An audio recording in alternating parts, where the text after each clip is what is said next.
بسم اللہ الرحمن الرحیم۔ السلام علیکم ورحمۃ اللہ وبرکاتہ۔ میرے 7 بچے تھے، شوہر کا انتقال ہوا تو گھر میں کھانے کو آٹا بھی نہ تھا۔ ایک امیر عورت میرے دروازے پر آئی، وہ میرے 3 بچے گود لینا چاہتی تھی۔ پیسوں کی موٹی موٹی گدیاں میرے ہاتھ پر رکھ دی تو میں نے فوراً راضی ہو گئی، اور پھر ان پیسوں سے میں نے کاروبار کر لیا اور گھر کے حالات بدل گئے۔ کئی سال گزرے تو ان تینوں بچوں کی یاد آئی۔ ایک دن چپکے سے میں اس بنگلے کی مالکن کے پاس جا پہنچی۔ دیکھ کر کلیجہ چھلنی ہو گیا کہ میرے تینوں بچوں کو اس نے، میرا نام نجمہ ہے، میرے 7 بچے تھے، میرا شوہر مزدور تھا۔ سارے خاندان والے کہتے تھے کہ اتنے بچے پیدا نہ کرو، بعد میں تم لوگوں کو بہت مشکل ہوگی، لیکن میرے شوہر کا کہنا تھا کہ یہ تو اللہ کی دین ہے، جتنے بھی ہوں اپن نصیب لے کر آتے ہیں۔ کراتے 2 بیٹے اور 5 بیٹیاں ہو گئی، اور گھر وہیں کچا سا 2 کمروں والا، جس میں بارش کے دنوں میں پانی چھت سے اندر آتا اور گرمیوں میں پنکھا بھی صحیح نہ چلتا۔ پیسوں کی ہمیشہ کمی رہی، کبھی کبھی ہوتا تو کھانے کو، کبھی کچھ نہ ہوتا، لیکن جیسے تیسے زندگی کٹ رہی تھی۔ مشکل تب آئی جب میرا شوہر مزدوری کے دوران سیمنٹ کی بھاری ٹرالی کے نیچے آ گیا اور موقع پر ہی دم توڑ گیا۔ لوگ آئے، تسلیاں دی، کچھ نے 2-4 نوٹ تھمائے، کچھ نے منہ موڑ لیا، کچھ نے کہا اللہ کی مرضی تھی، کچھ نے کہا کہ اس کی قسمت میں یہی لکھا تھا۔ لیکن مجھے تو بس یہی یاد ہے کہ میں 7 بچوں کے ساتھ اکیلی رہ گئی۔ کھانے کو کچھ نہیں تھا، جیب میں جو تھوڑے بہت پیسے تھے وہ دنوں میں ختم ہو گئے۔ بچے بھوکے روتے تھے، میں روتی تھی۔ کسی کے گھر کام کرنے کا سوچا، لیکن سوال یہ تھا کہ اگر میں چلی گئی تو ان بچوں کو کون دیکھے گا؟ پھر بھی ایک دن ایک عورت کے کہنے پر کھانا پکانے گئی۔ واپس آئی تو چھوٹا بیٹا کرسی سے گر کر سر پھاڑ بیٹھا تھا، خون بہہ رہا تھا۔ باقی بچوں کو تو سمجھ بھی نہیں تھی کہ کیا کریں۔ میں نے دل پر پتھر رکھا اور دوائی لے کر اس کی مرہم پٹی کروائی۔ وہی پیسے جو کام سے ملے تھے اس پر لگ گئے۔ اس کے بعد فیصلہ کیا کہ اب بچوں کو اکیلا نہیں چھوڑ سکتی، لیکن کروں تو کیا کروں؟ کوئی ہنر نہیں آتا تھا، نہ کپڑے سینا، نہ کڑھائی، نہ کچھ پکانے کی خاص مہارت۔ ایک عورت نے وعدہ کیا تھا کہ مجھے سلائی سکھا دے گی، لیکن وہ بھی مصروف رہتی اور وقت نہیں نکال پاتی تھی۔ دن گزرتے جا رہے تھے، پیسہ نہیں تھا، بھوک بڑھتی جا رہی تھی اور میں اندر سے ٹوٹتی جا رہی تھی۔ کبھی سوچتی کہ شاید وہ لوگ صحیح ہوتے ہیں جو اپنے بچوں کو بیچ دیتے ہیں یا کسی اور کے حوالے کر دیتے ہیں تاکہ ان کو کم از کم 2 وقت کی۔ 9 سال کی شادی میں 8 بچوں کی ماں بن چکی تھی۔ میرے بچوں کی عمریں اتنی چھوٹی تھی کہ وہ خود اپنے جوتے تک نہیں پہن سکتے تھے۔ میں انہیں کہاں چھوڑ کر جاتی اور کیسے ان کی زندگی سنوارتی؟ یہ سوچ سوچ کر میرا دماغ سن ہوتا جا رہا تھا اور دل بیٹھنے لگا تھا۔ لیکن مجھے جینا تھا، صرف اپنے لیے نہیں بلکہ ان بچوں کے لیے، جن کے لیے میں دنیا کی ساری تکلیفیں جھیلنے کے لیے تیار تھی۔ پھر میری زندگی میں وہ دن آیا جس کا تصور بھی میرے دل کو چیر کے رکھ دیتا ہے۔ وہ دن جب نہ گھر میں آٹا تھا، نہ ہی چولہے پر کوئی ہنڈیاں چڑھی ہوئی تھی۔ بچے بھوک سے بلبلاتے ہوئے کبھی دروازے کی طرف دیکھتے، کبھی میری طرف۔ ان کی نگاہوں میں سوال نہیں، التجا نہیں، بلکہ بے بسی تھی، اور یہ وہ منظر تھا جس نے میرے حوصلے کی ساری ستون ہلا دیے تھے۔ میں نے ان کے معصوم چہروں کو دیکھا تو ضبط کا بندھن ٹوٹ گیا، اور میں زمین پر بیٹھ کر رونے لگی اور روتے ہوئے رب سے کہنے لگی کہ مجھے کوئی ایسا قدم اٹھانے پہ مجبور نہ کر جس کا انجام برا ہو۔ میرے بچوں کے رزق کا انتظام کر دے۔ یہ بچے میرے ہی نہیں، تیرے بھی ہیں۔ دوپہر کے 4 بجنے کا وقت تھا، جسے ہم زوال کا وقت کہتے ہیں۔ کمرے میں خاموشی تھی، صرف بچوں کے سانسوں کی آواز تھی اور میری سسکیوں کی۔ پھر اچانک دروازے پر ہلکی سی دستک ہوئی۔ دل زور سے دھڑکا، سمجھ نہیں آیا کہ یہ زوال کا وقت ہے یا کسی خبر کی نوید۔ دروازہ کھلا تو سامنے ایک باوقار سی عورت کھڑی تھی، اور اس کے پیچھے ایک بڑی سی گاڑی اس کے چہرے پر سکون تھا، آنکھوں میں نرمی تھی اور لہجے میں وقار تھا۔ اس نے پیچھے کھڑے اپنے نوکر سے کہا کہ تم ذرا یہیں ٹھہرو، اور خود میرے سامنے آ گئی۔ مجھے کہنے لگی کہ آپ سے ایک ضروری بات کرنی ہے۔ میں نے اسے اندر بلایا، معذرت کے انداز میں کہا کہ اس گھر میں آپ کی خاطر مداریت کے لیے کچھ نہیں ہے۔ اس لیے نرمی سے کہا کہ کوئی بات نہیں، اور میری بڑی بیٹی کو کچھ پیسے دیے اور کہا کچھ جا کر کچھ کھانے کی چیزیں لے آؤ، اور اپنے لیے بھی اور میرے لیے بھی، سب مل کر کھائیں گے۔ میرے قدم جیسے زمین میں دس گئے۔ کون ہے یہ عورت جو یوں بنا کسی غرض کے کھانا کھلانا چاہتی ہے؟ میں نے دھیرے سے پوچھا کہ آپ کون ہیں؟ اس نے کہا کہ پہلے بچوں کو کچھ کھلا دیں، بیچارے شکل سے ہی بھوکے لگ رہے ہیں۔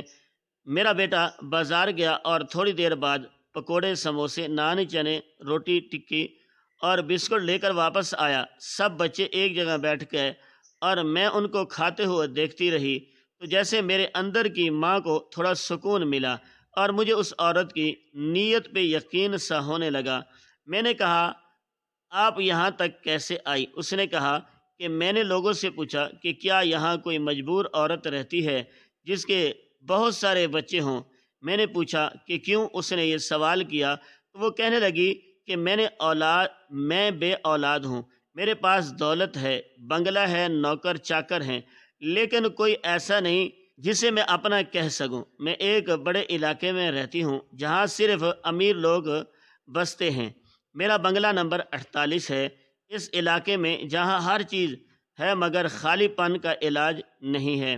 پھر اس نے وہ بات کہی جس نے میری روح کو جھنجھوڑ دیا۔ اس نے کہا کہ میں آپ سے آپ کے کچھ بچے لینا چاہتی ہوں۔ میں خریدنے کا لفظ استعمال نہیں کروں گی کیونکہ بچے خریدنے کی چیز نہیں ہوتے، لیکن بدلے میں آپ مجھ سے جو مانگیں گی میں دینے کو تیار ہوں۔ میں سکتے میں آ گئی۔ میں نے بچوں کی طرف دیکھا، ان کے ہاتھ میں کھانے کے سامان تھا، چہروں پر تھوڑی سی رونق، لیکن دل میں ایک سوال تھا، اگر یہ عورت چلی گئی تو اگلے دن کیا ہوگا؟ میں نے کہا ہر ماں یہ چاہتی ہے کہ اس کے بچے اچھے ماحول میں رہیں، اور اگر وہ خود وہ ماحول نہ دے سکے پھر کسی ایسے کے حوالے کرنا بہتر ہوتا ہے جو ان کو وہ سب دے سکے جو ایک ماں چاہتی ہے۔ اس عورت نے کہا کہ میں آپ کے بچوں کو تعلیم دوں گی، ان کو بہترین ماحول دوں گی، ان کی پرورش ایسے کروں گی جیسے اپنے اولاد کی کروں گی، مجھے بھی سہارا مل جائے گا اور ان کو بھی۔ میں خاموش ہو گئی، کچھ بول نہ سکی۔ اس نے کہا آپ سوچ لیں، میں گاڑی میں بیٹھتی ہوں۔ میں نے کہا نہیں، آپ یہیں بیٹھیں، اور میں دوسرے کمرے میں چلی گئی۔ میرے شوہر کی تصویر دیوار پر لگی تھی، میں نے اسے اتارا اور ہاتھ میں لے کر زمین پہ بیٹھ گئی، اور اس تصویر سے وہ سب کہنے لگی جو میرے دل میں تھا۔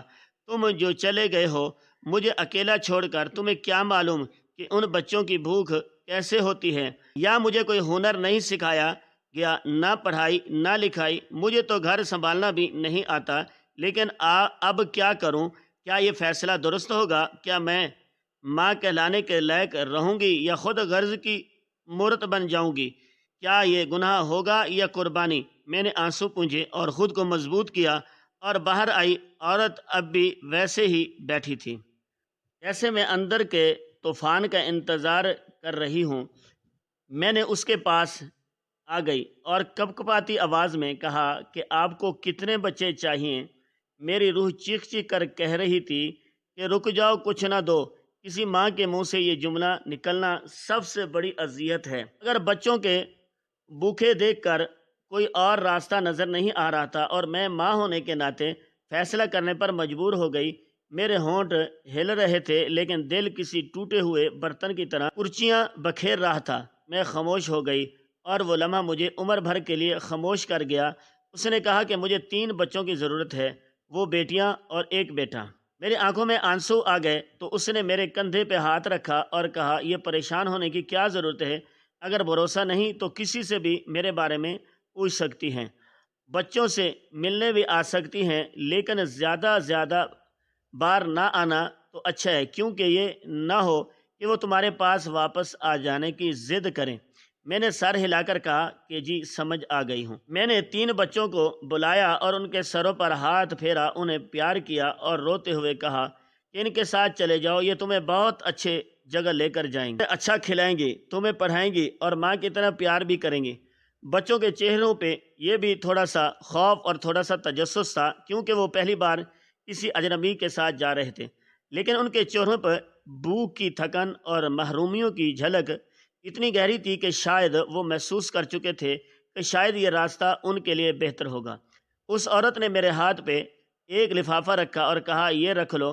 میں نے جیسے ہی لفافہ کھولا تو حیران رہ گئی، اس میں نوٹ ہی نوٹ تھے، لاکھوں روپے گنے نہیں تھے، لیکن اندازہ تھا کہ کم از کم 7-8 لاکھ تو ہوں گے۔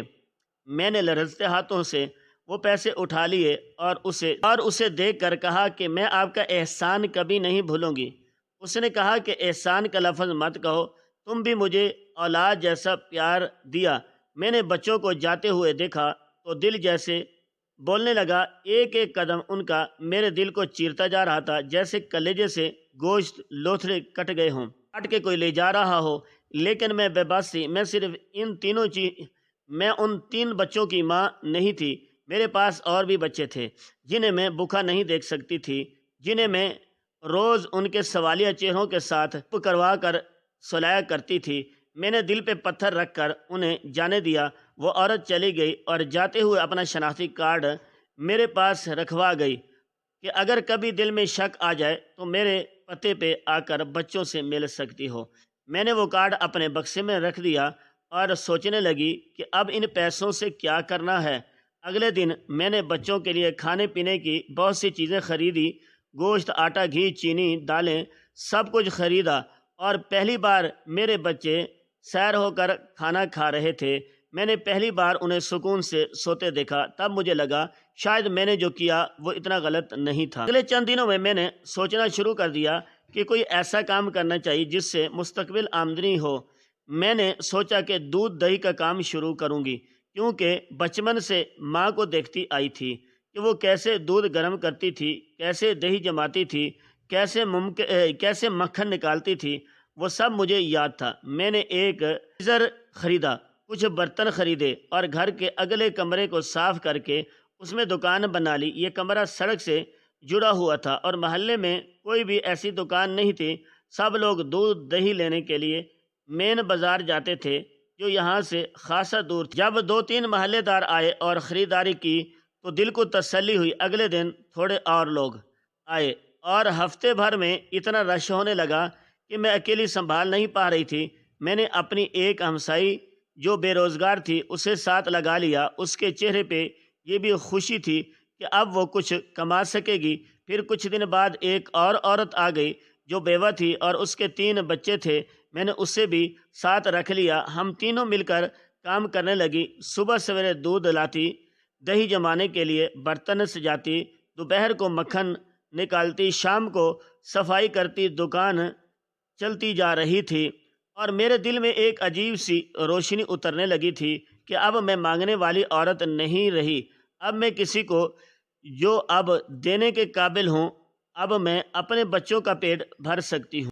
اب میں کسی کی محتاج نہیں ہوں۔ دن گزرتے گئے، دکان کی آمدنی بڑھنے لگی تو میں نے اپنے باقی بچوں کو قریبی اسکول میں داخل کروا دیا، کیونکہ تعلیم ہی وہ ہتھیار ہے جو میرے بچوں کو زندگی سے نکال کر عزت کی راہ پہ لے جائے گا۔ میں نے ان کے لیے یونیفارم خریدے، بستے لیے، کتابیں لی، اور جب وہ یونیفارم پہن کر پہلی بار اسکول گئے تو مجھے لگا جیسے میری دعائیں رنگ لا رہی ہیں۔ گھر میں بھی تھوڑی تھوڑی بہتری آنے لگی تھی۔ پرانے کپڑے بدلنے لگے تھے، کچھ برتن نئے آ گئے تھے، چھت سے پانی ٹپکتا تھا وہ بھی ٹھیک کروا لیا گیا تھا۔ پنکھا خریدا تاکہ بچوں کو پریشانی نہ ہو۔ کچھ دن بعد فریج بھی لیا تاکہ دودھ خراب نہ ہو۔ زندگی جیسے واپس آ رہی تھی۔ میں اب گھر کے ہر کونے کو سنوارنے لگی تھی۔ جو کچھ بھی کماتی اس میں سے تھوڑا تھوڑا بچا لیتی تاکہ کسی دن کوئی ضرورت پڑے تو پھر کسی اور امتحان میں نہ گزرنا پڑے۔ 1 سال پورا ہی گزر گیا۔ ہر مہینے آمدنی میں اضافہ ہونے لگا۔ کبھی کوئی شادی بیاہ کا آرڈر مل جاتا، کبھی کوئی محلے دار کہہ دیتا کہ دہی بہترین ہے، میرے رشتہ دار آ رہے ہیں، ذرا زیادہ دینا۔ میں دل لگا کے کام کرنے لگی اور اللہ کا شکر ادا کرتی کہ اس نے مجھے حوصلہ دیا، موقع دیا۔ وہ عورت بھیجی جس نے میری زندگی کی کایا پلٹ دی۔ کبھی کبھی دل میں بچوں کا خیال آتا جنہیں میں نے دے دیا تھا تو آنکھیں بھر آتی تھی، لیکن پھر باقی بچوں کو دیکھ کر خود کو سنبھال لیتی تھی کہ وہ ابھی تو میرے ہی بچے ہیں، اگر انہیں کسی دن بھوکا سلانا پڑا تو کیا وہ انصاف ہوتا۔ یہ سب سوچتے ہوئے میں کبھی کبھی اس عورت کی دی ہوئی تصویر دیکھ لیتی جو اس نے جاتے ہوئے دی تھی، بچوں کے ساتھ کھنچوائی تھی تاکہ اگر دل میں یاد آئے تو دیکھ لیا کرنا۔ وہ تصویر میرے دل کا سہارا بن گئی تھی، میں اسے دیکھ کر اپنی ممتا کی تسلی کر لیا کرتی، وہ پھر دل لگا کر کام میں چٹ جاتی، کیونکہ اب میرے خواب بھی بڑے تھے اور حوصلے بھی مضبوط۔ جس دن میری بیٹی کی سالگرہ تھی، دل جیسے سینے میں تڑپنے لگا، بار بار آنکھوں کے سامنے اس کا چہرہ آ رہا تھا جو رخصت ہوتے وقت بار بار پلٹ کر مجھے دیکھتی تھی، چھوٹے چھوٹے قدموں سے میرے پاس بھاگ کر آئی تھی اور میرے گلے لگ کر رو پڑی تھی۔ تب اس عورت نے اسے پیار سے بلایا اور وہ اس کے ساتھ چلی گئی تھی۔ اس دن کے بعد میں نے کبھی اسے دیکھا نہیں تھا، بس ایک بار فون پر بات ہوئی تھی، وہ بھی بہت مختصر اور رسمی سی بات تھی۔ مجھے ہر دن اس کی کمی محسوس ہوتی تھی، مگر اس دن کچھ زیادہ ہی دل بے چین ہو رہا تھا۔ میں نے بہت دن ضبط کیا تھا، مگر آج ضبط کا بندھن کمزور ہو چکا تھا، آنکھوں سے آنسو بہہ نکلے۔ میں نے سوچا کہ آج اسے دیکھ ہی لوں، آخر وہ میری بیٹی ہے۔ میں کیسے برداشت کروں کہ اس کی سالگرہ ہو اور میں نہ دیکھ سکوں۔ میں نے دل پکا کیا اور فیصلہ کیا کہ اس سے ملنے جاؤں گی۔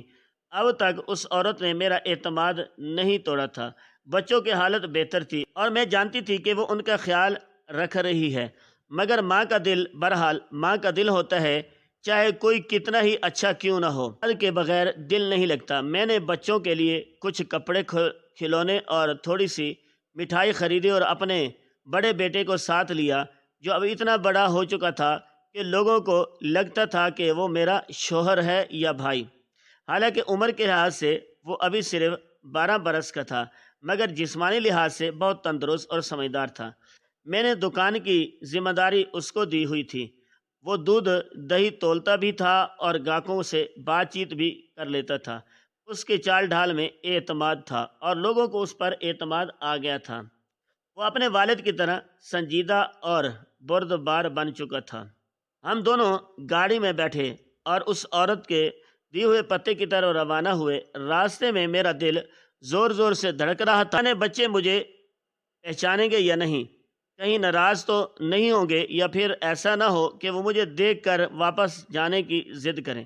مجھے اس عورت کی وہ بات یاد آ رہی تھی کہ زیادہ بار نہ آؤ تاکہ بچے ضد نہ کریں، مگر دل کی حالت یہ تھی کہ ایک پل کی جدائی بھی برداشت نہ ہو رہی تھی۔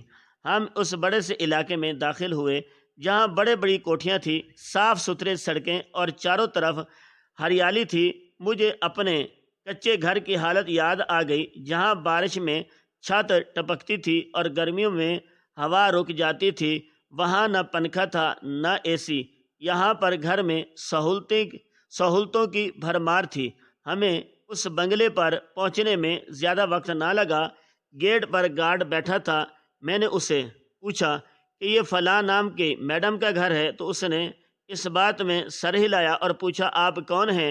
میں نے کہا میں ان کے جاننے والی ہوں اور اندر جانا چاہتی ہوں۔ وہ اندر گیا اور تھوڑی دیر بعد واپس آ کر بولا کہ آپ اندر آ سکتی ہیں۔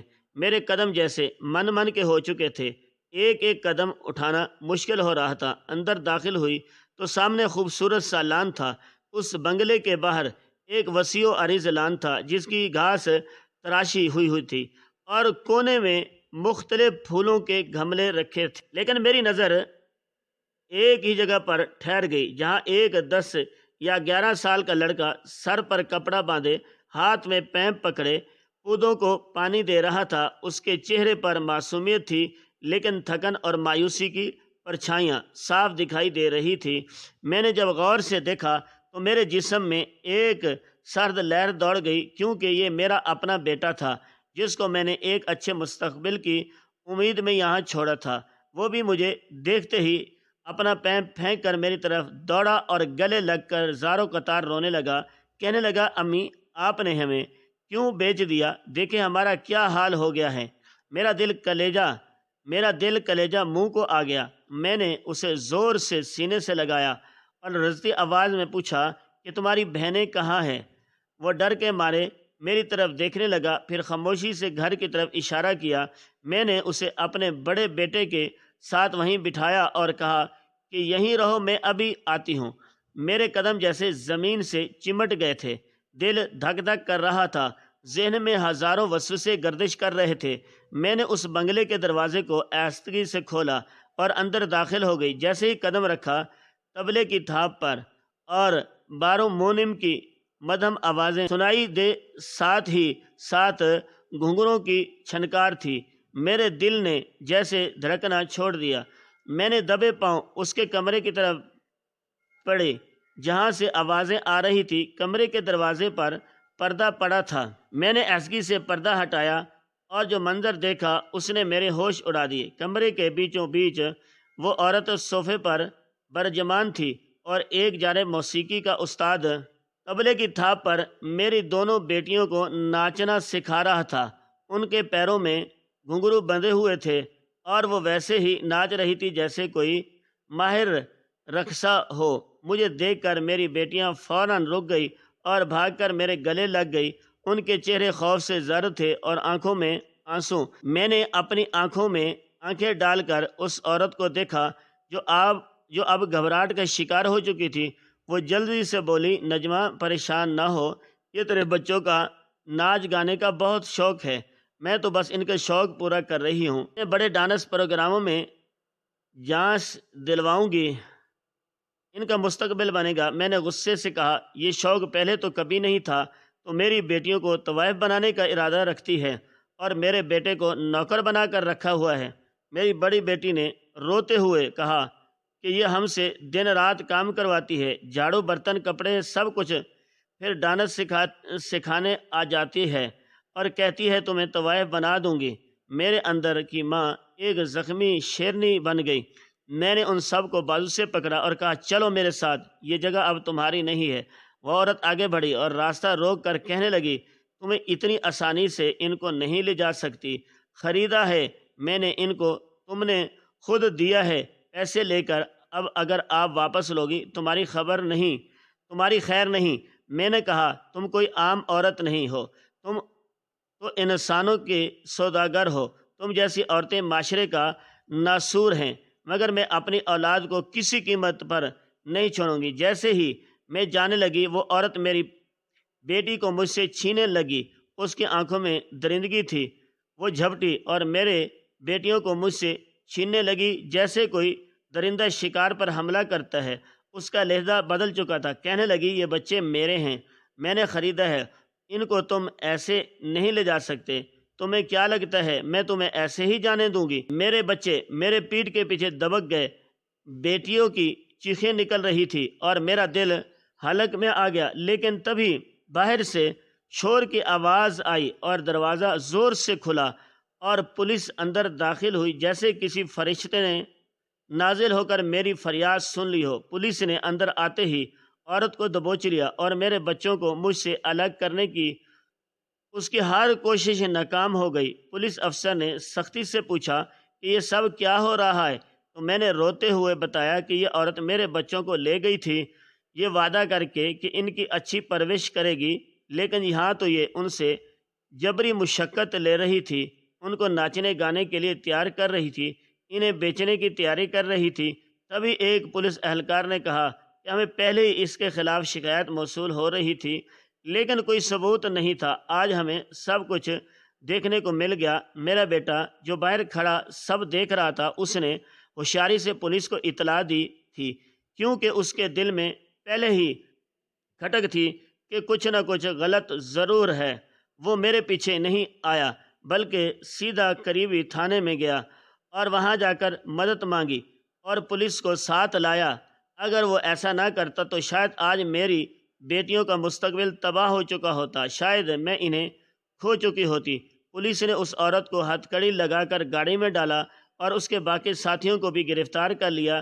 جب پولیس نے تفتیش شروع کی تو پتہ چلا کہ یہ عورت ایک پورے نیٹ ورک کا حصہ تھی جو ایسے ہی معصوم لوگوں سے بچے لے کر انہیں یا تو بیچ دیتی ہے یا جسم فروشی کے لیے تیار کرتی ہے۔ یہ سن کر میرے رونگٹے کھڑے ہو گئے۔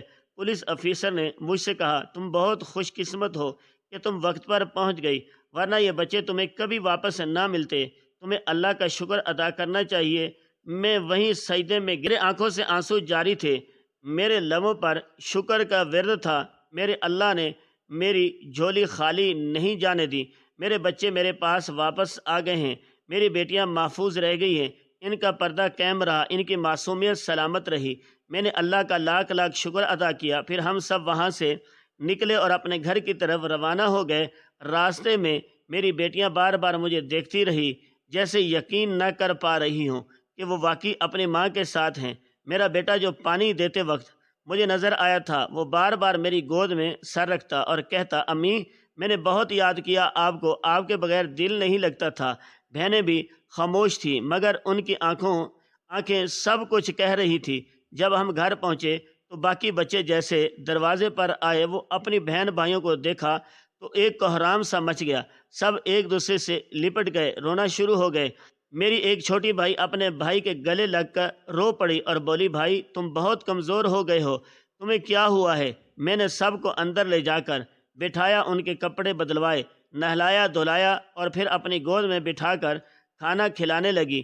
میری بیٹیاں کہنے لگی کہ امی ہمیں معلوم ہے آپ مجبور تھی، آپ نے ہمارے لیے یہ سب کیا، ہم آپ سے ناراض نہیں ہیں، ہمیں آپ سے کوئی شکایت نہیں ہے، آپ ہی ہماری ماں ہیں، آپ نے جو کیا وہ ہمارے لیے کیا۔ ہمیں اس عورت سے نفرت ہے جو ہمیں ماں کی محبت سے دور لے گئی۔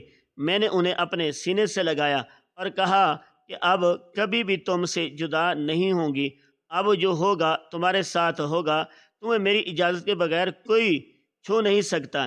میں نے ان کو اپنے ہاتھ سے روٹی کھلائی، دودھ دیا، دہی دیا، کیونکہ میرے گھر میں اب دہی اور دودھ کی کمی نہیں تھی۔ میں نے اپنی محبت سے ایک چھوٹا سا کاروبار کھڑا کیا تھا اور اب وہ بڑھ چکا تھا۔ اب میرے گھر میں برکت تھی، رزق تھا، پیار تھا، سب کچھ تھا۔ میرے بچے آہستہ آہستہ دوبارہ خوش ہونے لگے، ان کے چہروں پر رونق واپس آ گئی، وہ ہنسنے لگے، کھیلنے لگے، اور سب سے بڑی بات یہ کہ وہ محفوظ تھے اور میرے پاس تھے۔ میں نے دل میں ٹھان لی کہ اب میرے بچے ہی میرے زندگی ہیں، ان کی خوشی ہی میری کامیابی ہے، ان کی حفاظت ہی میرا فرض ہے۔ میں پہلے سے زیادہ محنت کرنے لگی تھی تاکہ ان کے لیے ایک محفوظ مستقبل بنا سکوں، اور یہ سب ممکن ہوا صرف اللہ کی مدد سے، اس کے کرم سے اور میرے بیٹے کی سمجھداری سے، جس نے وقت پر صحیح قدم اٹھایا، اور ورنہ شاید آج میری گود خالی ہوتی اور میرے خواب بکھر چکے ہوتے۔ یہ دن میری زندگی کا ایک ایسا موڑ تھا جس نے مجھے اندر سے توڑ بھی دیا تھا اور جوڑ بھی دیا تھا۔ میں نے اپنی اولاد کو گنوانے کے خوف میں اللہ سے اور قریب ہو گئی، اور اب میرے لیے سب سے بڑا سرمایہ میرے بچے ہیں، میرے پاس تھے، سلامت تھے اور خوش تھے۔ آخر یہ میں کہنا چاہوں گی کہ یہ غربت ہی ہے جو انسان سے عجیب و غریب فیصلے کرواتی ہے۔ میں نے بھی غربت کے ہاتھوں مجبور ہو کر اپنی بیٹیوں کو ایک ایسے راستے پر چھوڑا جس کی طرف کوئی ماں سوچ کر بھی کانپ جائے گی۔ میرا ضمیر ہر لمحہ مجھے آنے دیتا، لیکن میں اس وقت بے بس، گھر میں فاقے تھے، چھت ٹپکتی تھی، بچے بلکتے تھے، اور سامنے وہ عورت تھی جو جھوٹے وعدے کے ساتھ میرے بچوں کو خوشحال مستقبل کا خواب دکھا رہی تھی۔ میں نے دل پر پتھر رکھ کر وہ فیصلہ کیا جو آج مجھے اندر سے چیر کر رکھ دیتا ہے، مگر میرے رب کی ذات نے مجھے اس اندھیرے سے نکالا، میری فریاد سن لی اور میرے بچے مجھے واپس مل گئے۔ میں نے اپنی زندگی میں لالچ کے کئی چہرے دیکھے، ان میں سب سے خطرناک وہ چہرہ تھا جو مسکراہٹ کے ساتھ میری بیٹیوں کو خریدنے آئی تھی، جو کہتی تھی کہ وہ ان کو ماں بن کر پالے گی، دراصل ان کے ساتھ ظلم کرنے جا رہی تھی۔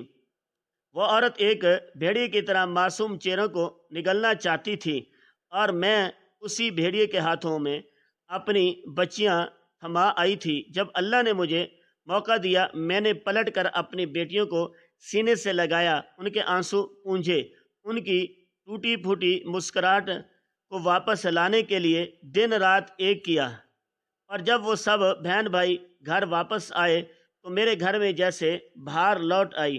میں نے ان کو اپنے ہاتھوں سے کھلایا پلایا، میں نے ان کے لیے نیا راستہ چنا، ان کے لیے سکول میں داخلے کروائے، اور اب میری ساری توجہ ان کی تعلیم اور تربیت پر ہے۔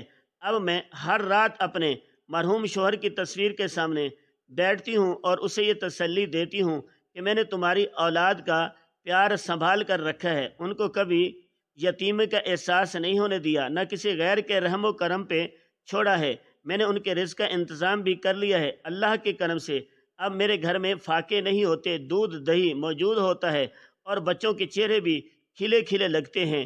ان کے ہاتھوں میں کتابیں اور آنکھوں میں خواب ہیں۔ اللہ سے بس ایک ہی دعا کرتی ہوں کہ میرے بچے پڑھائی میں کامیاب ہو جائیں، کیونکہ ان کے کافی قیمتی سال ضائع ہو چکے ہیں، لیکن اگر اللہ نے چاہا تو اب وہ سب کچھ حاصل کریں گے جو ان کا حق ہے۔ یہ کہانی صرف ایک عورت کی نہیں، لاکھوں ماں باپ کی کہانی ہے جو غربت، بے بسی اور لالچ کے ہاتھوں ایسے فیصلے کر بیٹھتے ہیں جن کے نتائج ساری عمر بھگتنا پڑتے ہیں۔ غربت انسان کو جھکا تو سکتی ہے لیکن توڑ نہیں سکتی۔ اگر انسان کے اندر یقین ہو، ہمت ہو، اللہ پر بھروسہ ہو، ہمیں سمجھنا ہوگا کہ کبھی بھی اپنے بچوں سے بڑا کوئی سودا نہیں ہوتا، اور نہ ہی دنیا کی کوئی سہولت ان کی حفاظت سے بڑھ کر ہو سکتی ہے۔ لالچ کا انجام ہمیشہ تباہی اور وقتی سکون بہت بڑی آزمائش بن سکتا ہے۔ اگر زندگی میں اندھیرا آ بھی جائے تو مایوس نہ ہو، کیونکہ اندھیری رات کے بعد سویرا ضرور ہوتا ہے۔ ہر ماں باپ سے گزارش ہے کہ بچوں کی تربیت کو اپنی پہلی ترجیح بنائیں۔ کسی جھوٹے سہانے خواب کے پیچھے اپنی اولاد کو نہ دھکیلیں۔ اللہ پر یقین رکھیں، جس نے منہ دیا ہے وہ نوالا بھی دے گا، بس تھوڑا صبر اور کوشش ضرور ہے۔ ماں کی دعا، بچے کا یقین اور اللہ کا کرم کسی بھی مصیبت کو پل میں دور کر سکتا ہے۔ ہماری آج کی یہ کہانی آپ کو کیسی لگی؟ کمنٹ باکس میں اپنی رائے کا اظہار ضرور کریں، اور مزید اس طرح کی سبق آموز کہانیاں سننے کے لیے ہماری ویڈیو کو لائک کریں، شیئر کریں، اور ہمارے